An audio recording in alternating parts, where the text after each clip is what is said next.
Bengaluru rave పార్టీలో రోజుకో కొత్త విషయం వెలుగులోకి వస్తుంది. తాజాగా టాలీవుడ్ సీనియర్ నటి హేమ రక్త నమూనాల్లో డ్రగ్స్ ఉన్నట్లు స్పష్టమైంది.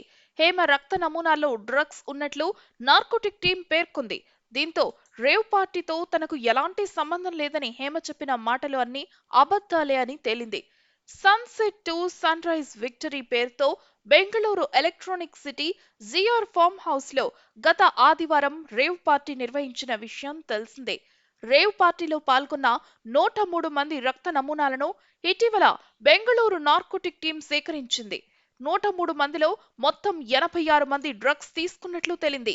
59 మంది పురుషులు, 27 మంది మహిళల రక్త నమూనాలు పాజిటివ్ అని తేలింది. నటి హేమ కూడా డ్రగ్స్ తీసుకున్నట్లు నిర్ధారణ అయింది.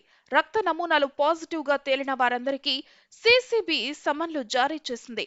రేవ్ పార్టీ జరిగిన ఫామ్ హౌస్ లోనే హేమ ఉందని, ఆమె వీడియో అక్కడే రికార్డ్ చేసిందని బెంగళూరు పోలీసులు ఓ ప్రకటన చేశారు. తాను రేవ్ పార్టీలో పాల్గొనలేదని, ఆ సమయంలో హైదరాబాద్ లోనే ఉన్నానని హేమ ఓ వీడియో విడుదల చేశారు.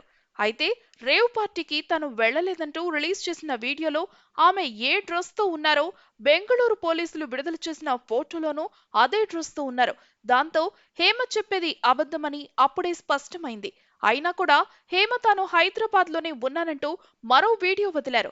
చివరకు బ్లడ్ శాంపిల్స్ పాజిటివ్ గా రావడంతో ఆమె బండారం బయటపడింది. దీని గురించి మీరేమంటారు?